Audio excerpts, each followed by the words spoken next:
Welcome to A9 TV.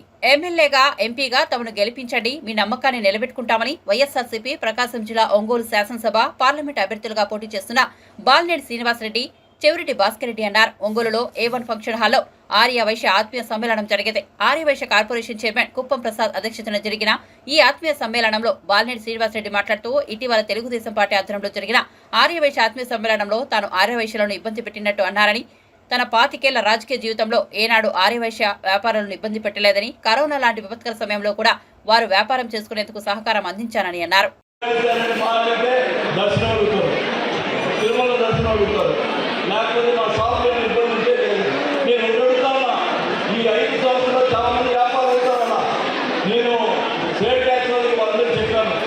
ఎక్కడైనా వైశాఖకు సంబంధించి ఎక్కడైనా రైట్ చేస్తూ ఒప్పుకొని చెప్పారు. 5 సంవత్సరాలు ఎక్కడ రైట్ చేయలేదు.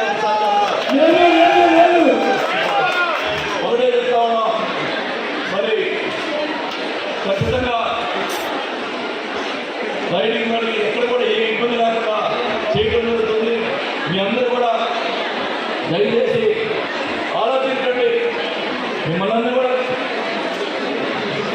మరి దేవస్థానం సంబంధించి తిరుమలకి మీరు అడిగేది దర్శనం ఎవరు వచ్చినా మనం చెప్పాను ఏమంటే, రోజు 10 మందికి వైఎస్ఆర్సీ దర్శనం, నేను బ్రేక్ దర్శనం ఇస్తానని చెప్పి చెప్పడం జరిగింది.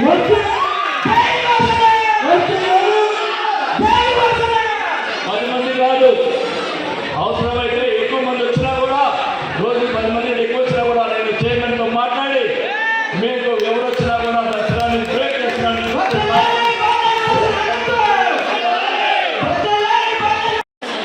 2 సంవత్సరాల క్రితం శ్రీనివాస కళ్యాణం చేశారు. శ్రీనివాస కళ్యాణం చేసినప్పుడు అందరూ కూడా చెప్పాను, ముందర విఐపి పాస్ వైఎస్ఆర్సీ గ్రామీణ స్కీమ్ చెప్పారు.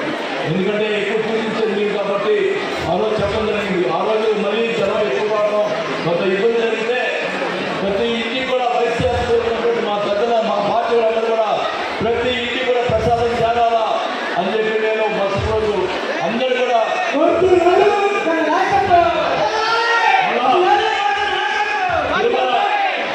ప్రతి 2 సంవత్సరాలకు ఒకసారి శ్రీనివాస కళ్యాణం ఒంగోలులో జరిపిస్తాను. దానికి విఐపి రాష్ట్రం మొత్తం కూడా ముందర ప్రాధాన్యత వైఎస్ఆర్సీ ఇవ్వడం జరుగుతుంది కూడా తెలియజేసుకుంటా ఉన్నా. చెప్తా ఉన్నా,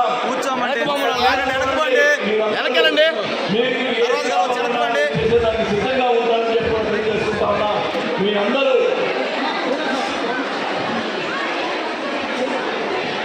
మరి మీ అందరూ కూడా మీరు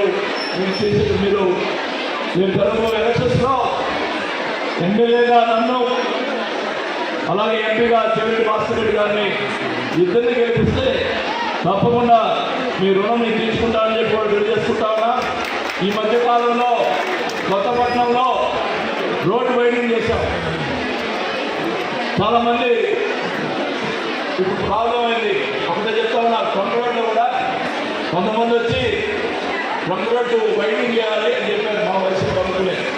సరే అని చెప్పి మీటింగ్ పెట్టా, వైడింగ్ చేద్దామని మీటింగ్ పెడితే సగం మంది మా వద్దు వైడింగ్ చేస్తున్నారు, వద్దంటే నేను చేయను, అందుకని ఆపేశాను.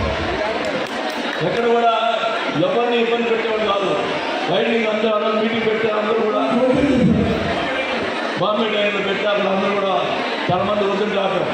కొత్తపట్నంలో బీచ్ పోయేదానికి రోడ్డు వైడింగ్ చేస్తే అక్కడ ఎక్కువ వైఎస్ఆర్సీ కొంత పోయింది, ఎక్కువ స్థలం పోయింది.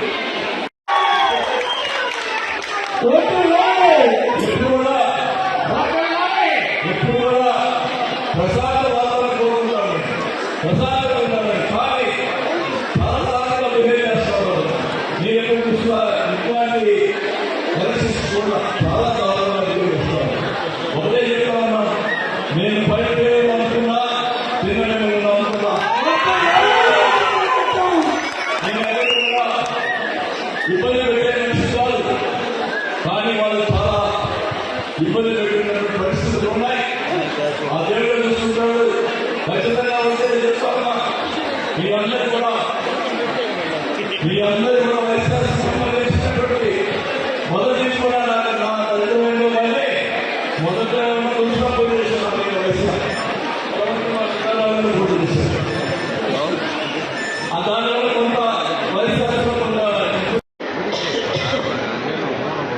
సాయశక్తిగా కృషి చేసి వాళ్ళు నష్టపరం ఇప్పించడానికి కృషి చేస్తారని కూడా తెలియజేస్తున్నాను. మరి మీరందరూ కూడా ఈరోజు ఈ కార్యక్రమానికి ఇంకోటి అయితే చెప్పాలా, మా సిద్ధారావు గారు మళ్ళా మంత్రి ఎమ్మెల్యే అయ్యేవాడు, అదృష్టంగా మంత్రి అయ్యేవాడు. ఆయన ఆ దర్శే అనేవాడు. ఒంగోలు నేను అడిగాను, ఒంగోలులో పోటీ చేయాలని అడిగా. నేను కావాలంటే మార్గపురం పోతానంటే వేరే నాకు తెలిసాను. సీఎం గారు ఆయన సూపర్ సార్ మార్పించారు. తర్వాత మార్కాపురం 2 సార్లు ఉన్నాం. మార్కాపురం అయితే ఈరోజు 30 వేలు ఇచ్చేవాడు. ఆయన ఎందుకునో ఆయనకి ఒకటే కోరిక, టీటీడీ చైర్మన్ కావాలి. నేనైతే నా సాయశక్తుల ముఖ్యమంత్రి గారితో నా సాయశక్తిలో మాట్లాడి ఆయన చైర్మన్ కోసం నేను పట్టాల కోసం ఎంత పోరాడానో ముఖ్యమంత్రితో, అలాగే పోరాడి మన సిద్ధారామరావు కోసం చైర్మన్ ఇప్పించే దానికోసం నా